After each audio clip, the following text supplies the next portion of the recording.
May video dito sa Sir Nino na nasa ibang bansa din ngayon. At magaganda ang mga video at pinupost niya sa kanyang Facebook page or Facebook account para makapagbigay paalala at babala sa mga kababayan nating OFW tungkol sa mga loan scam. Kaya nireveal niya ang mga modus ng mga loan scammer na ito sa pamamagitan ng pag-apply ng loan na kunwari mag-a-apply siya. Dahil gaya nga na sinabi niya, napakaganda ng profile nila at ng advertisement nila sa Facebook. At kung isa kang OFW na walang alam sa mga loan scam na ito, ay talagang mapapaniwala kayo. Kaya guys, eto makinig kayo dahil mga OFW ang madalas na punteriya nila. Magandang buhay po sa inyong lahat kung saan man lupalop kayo naroon ngayon, mapa-sea-base man o land-base. Ito naman po ang inyong lingkod na si Nino, naghahanap ng mabibiktima. Mabibiktima ng mga scammer.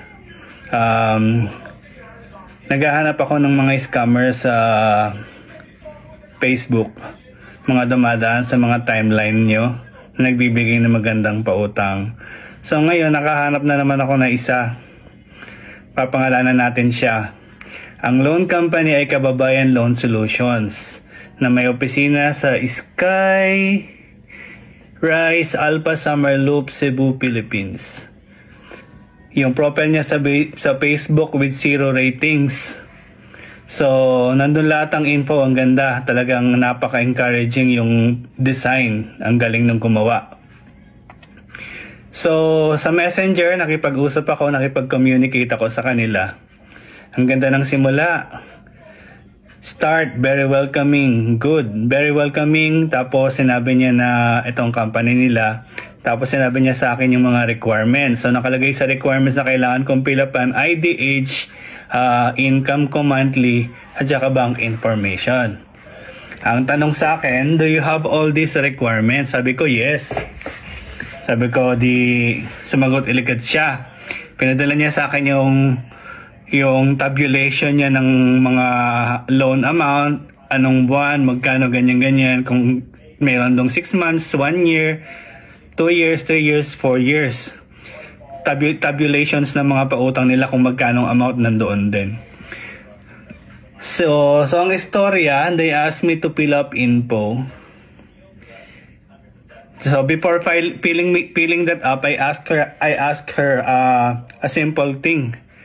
Can you please provide me your ID and a selfie of your and a selfie with your ID?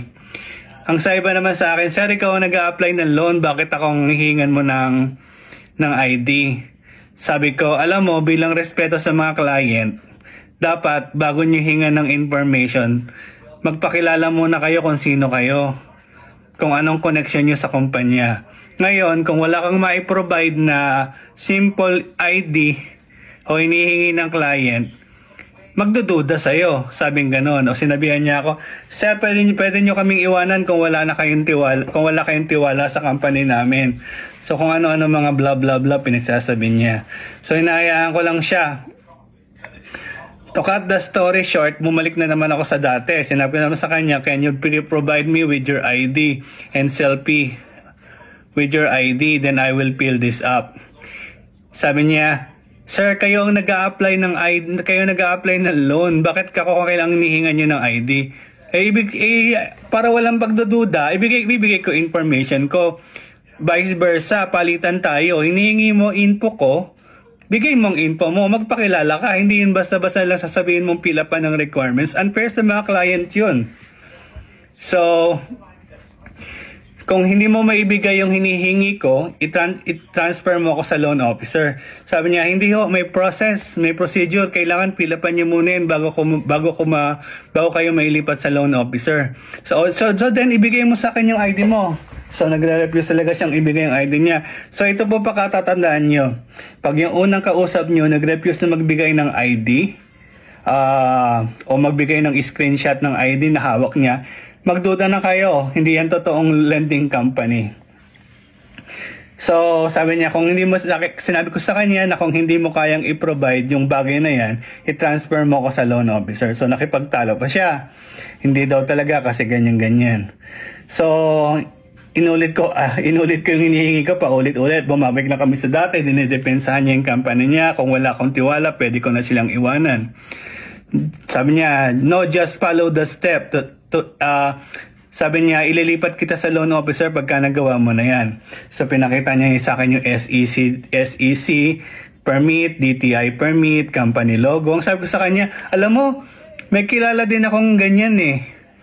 May mga pinakitang SEC, DTI at kung ano-ano pang mga logo ng kumpanya. Bogus, si scammer. Sabi ko sa kanya. So barado na siya sa akin. Kung ano-ano pang mga sinasabi niya na basta marami siyang sinasabi. Pagka babalikan ko lahat 'yon.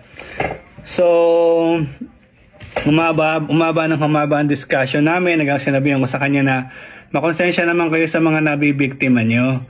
Pinaghihirapan ng tao yung nananakaw nyo. Pinakakain mo siya sa pamilya nyo. Magbago kayo, sabi ko sa kanilang ganon. May ibang client, may gumawa kayo ng ibang lifestyle, hindi yung manluloko ng ibang tao. Sabi niya, oh my God. Oh my God siya. Akalain nyo, natatawag niya ba ang Diyos sa mga pinagagawa nila. So ngayon, to end this story short, blinak niya ako, hindi niya na ako pinayagan na makapag-send pa ng message. Pati yung link nila sa Facebook, wala na. Nawalan na ako ng access. So ayan, sasabihin ko sa inyo ulit, ingatan nyo itong Kababayan Loan Solutions. Hindi to totoong lending company, peke po ito. Hanapin nyo po siya, ang ganda ng kanyang ads.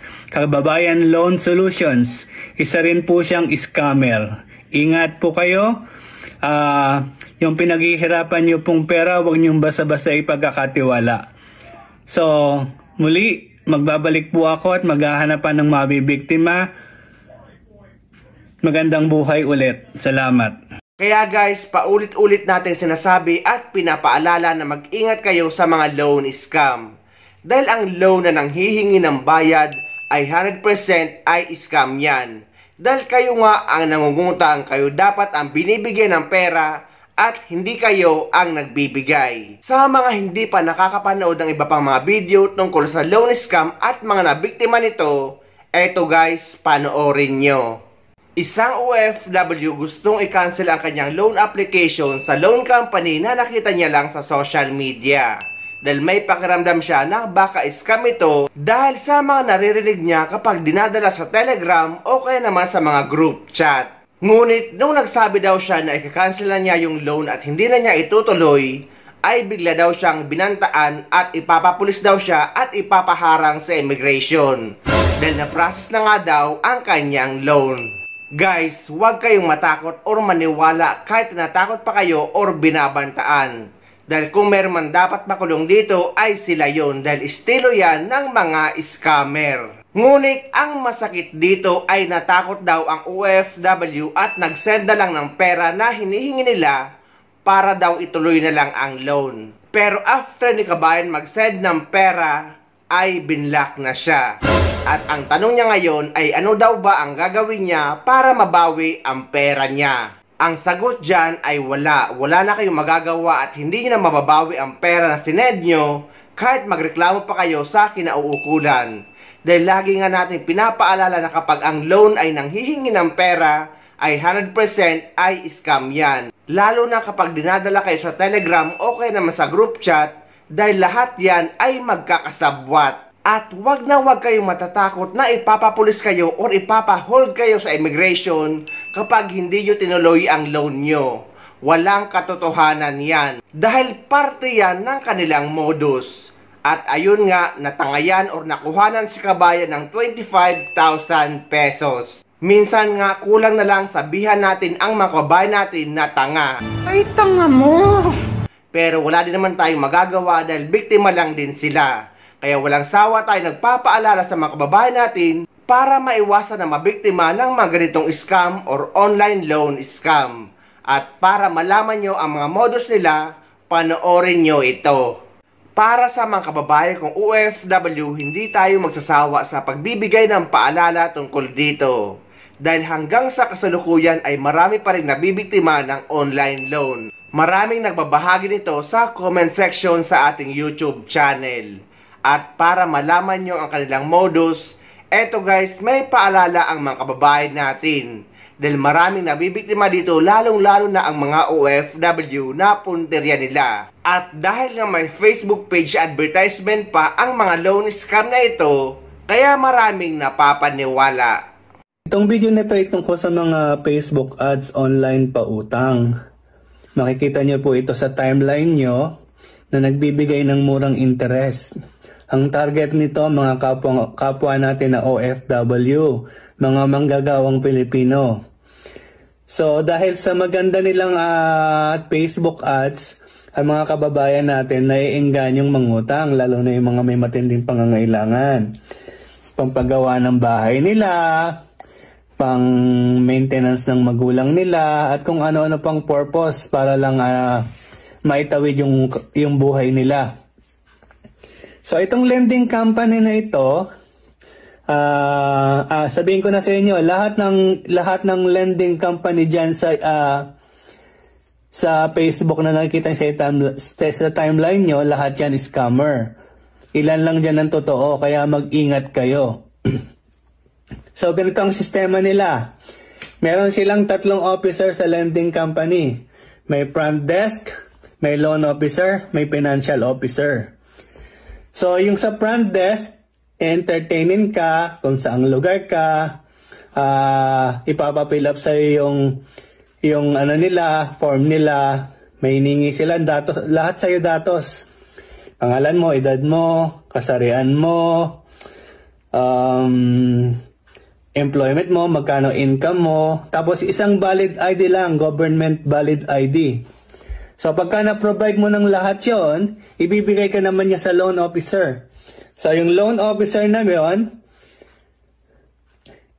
idedirekta ka naman niyang fill upan mo yung AI form, AI System Generated Form.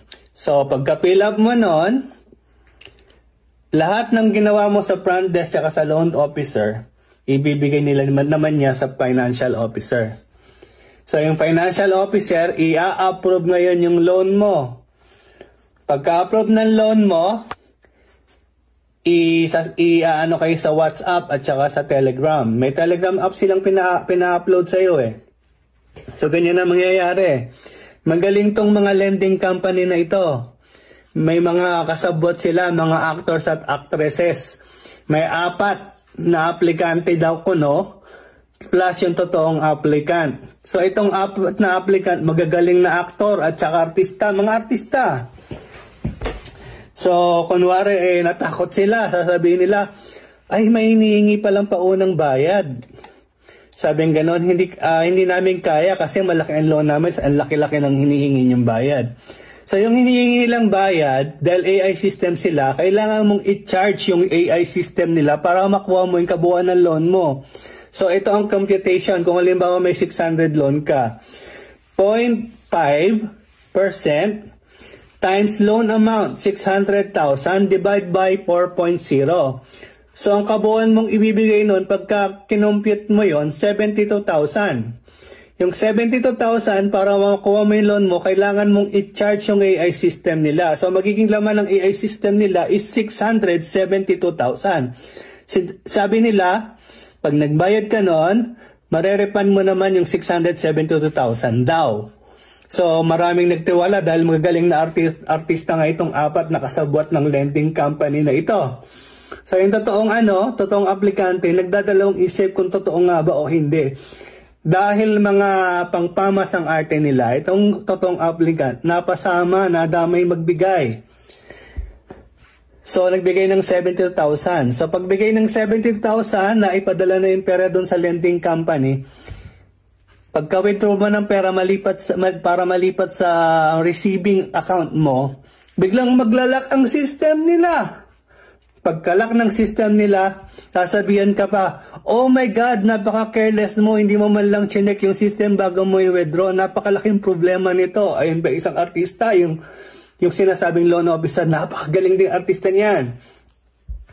So, ang mangyayari niyan dahil nag-lock, kailangan mo na namang i-recharge ng 25% yung 72,000 pesos. Ay, yung 672,000 pesos. So, para makuha mo yung kabuuan nun, kailangan mong recharge. Pag ni-recharge mo yon, so ang kailang 25% ng 672,000 is 168,000. So, kailangan mong i-recharge yung loan na yon, yung AI system ng 168. So, ang kabuuan nun magiging 840,000. Tuluyan nang mawawala ang mga pinagcha-charge mo doon. Kakainin na ng lending company, mga talamak na magnanakaw mambobudol. So, goodbye na sa pera mo. May hirapan ka nang mabawi yon dahil kanila na yon.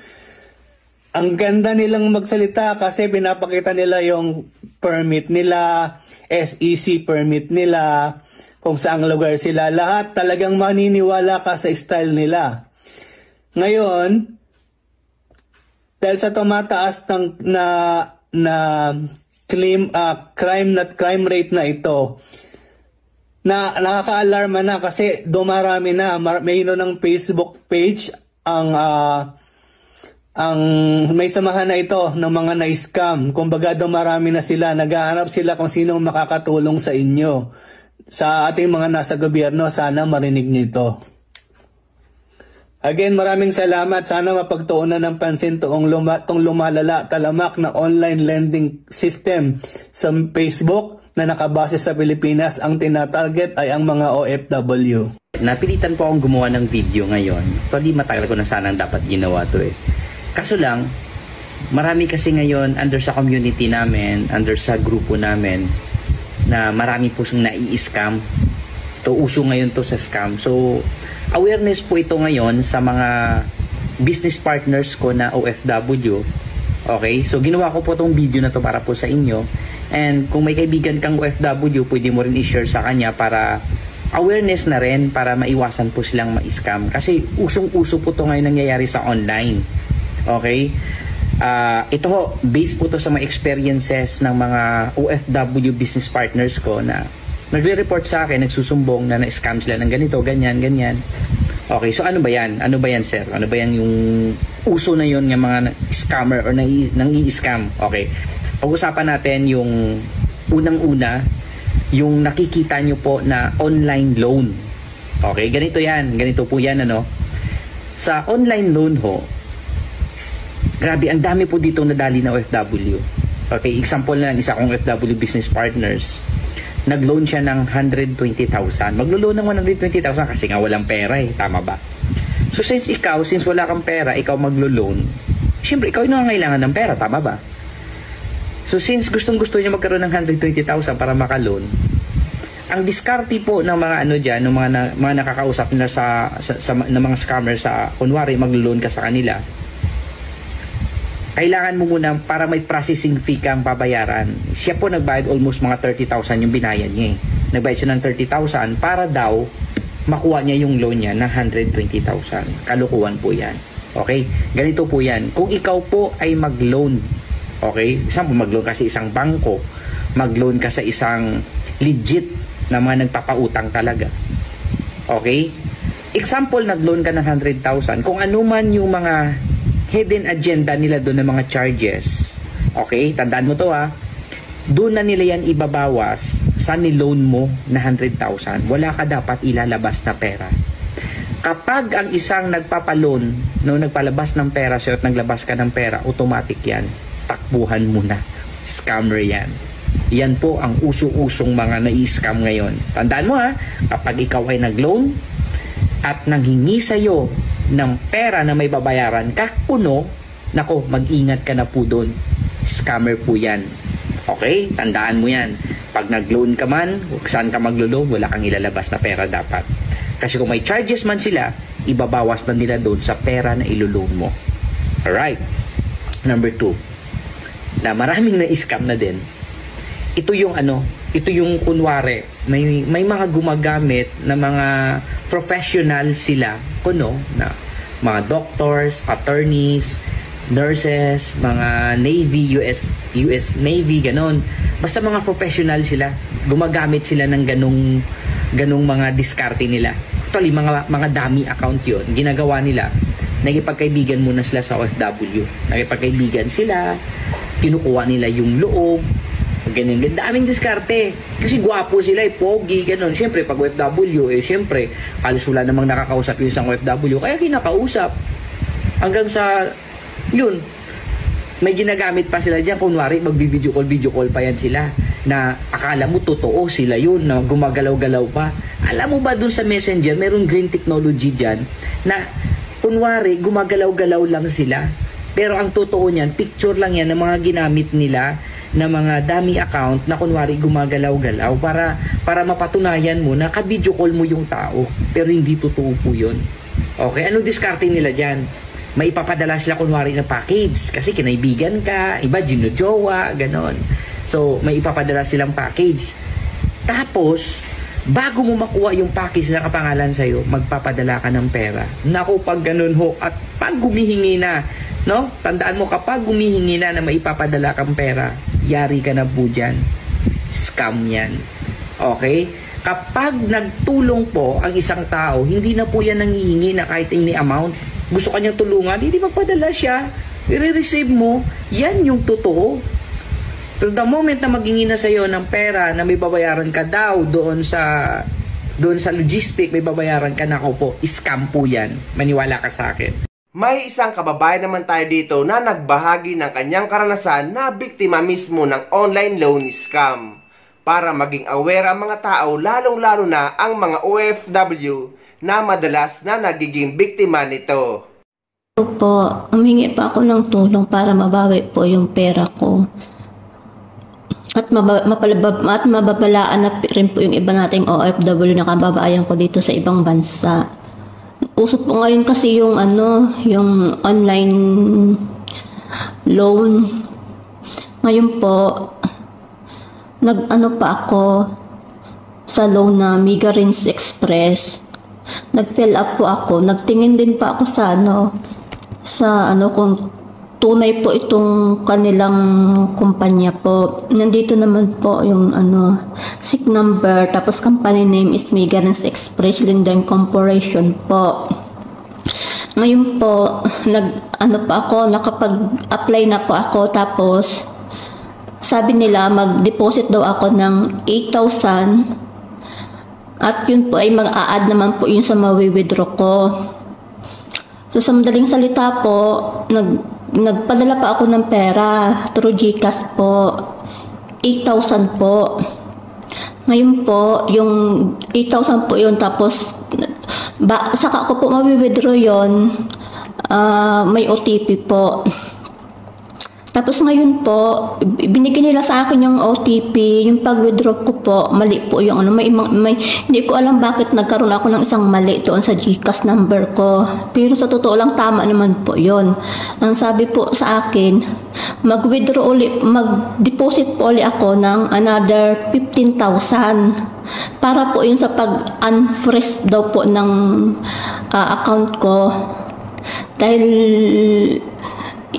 sa system po nila yon, para sa system daw po nila yon. Po ako, ulit po ako, nag-deposit po ulit ako ng 15,000. Tapos po ngayon, nag-deposit pa ako ng 15,000. Tapos hindi ko po uli makuha po yon. Iwan ko sa anong kadahilanan. Ulit pa ako, nag-deposit pala ako ng 15.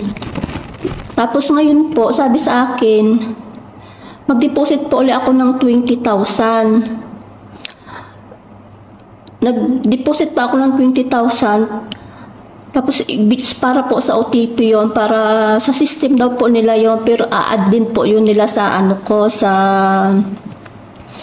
sa wallet ko. Totoo naman po doon sa wallet po ng kanilang na-add po yon. Na-add po dito sa wallet. Tapos po, pag withdraw ko po, sabi sa akin mga 5 to 15 minutes po, papasok na daw po yun sa account ko sa GCash.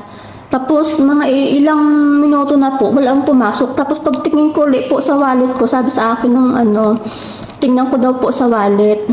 Sabi ko bumalik, tapos may po siya, may binigay ulit po siyang number na taga-finance daw, taga-finance po siya. Tapos yun po, nag-chat pa ako doon na ano pong nangyari. Sabi daw po ay na-over daw, kailangan ko daw bayaran yung tax na 16,000 mahigit daw po. Nag-ano na po ako, nag-react na po ako, bakit magbabayad pa ako ng 16,000? Ba't ako yung magbabayad ng tax? Sila nga yung nagpapautang. Sabi ko, hindi ko na lang po kukunin yung pera at ibalik ko na lang po yung diniposit ko na mahigit na sa 40,000 po. Yung po halos lahat po deposit ko, 2 buwan ko pong sahod yun. Tapos sabi ko, kung di nyo ibabalik yun, magrereklamo na po ako sa pulis. Sabi ko, ang sabi po nila, hindi daw ako papansinin ng pulis kasi may mga conversation daw po kami. Sabi ko, magrereklamo pa ako sa kay Rapitol po. Hindi rin daw po ako papansinin ni Rapitol po. Tapos sabi ko, ipopost ko sila sa social media. Tapos yun po, binalak po nila ako. Hindi po nila binalik yung halos 40,000 pera.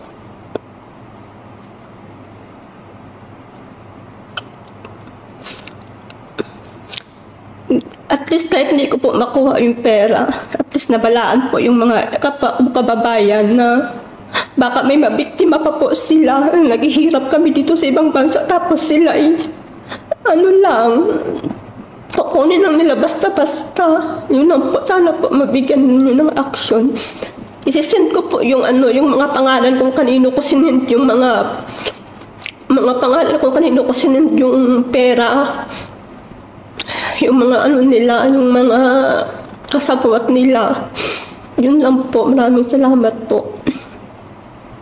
Kaya guys, wag kayong maniniwala sa mga online loan. Lalo na kapag may kakausap sa inyo at kapag idadala kayo sa isang group chat. Lahat yan ay magkakasabwat at lalong-lalo na kapag hihingan kayo ng pera. 100% isa yang scam.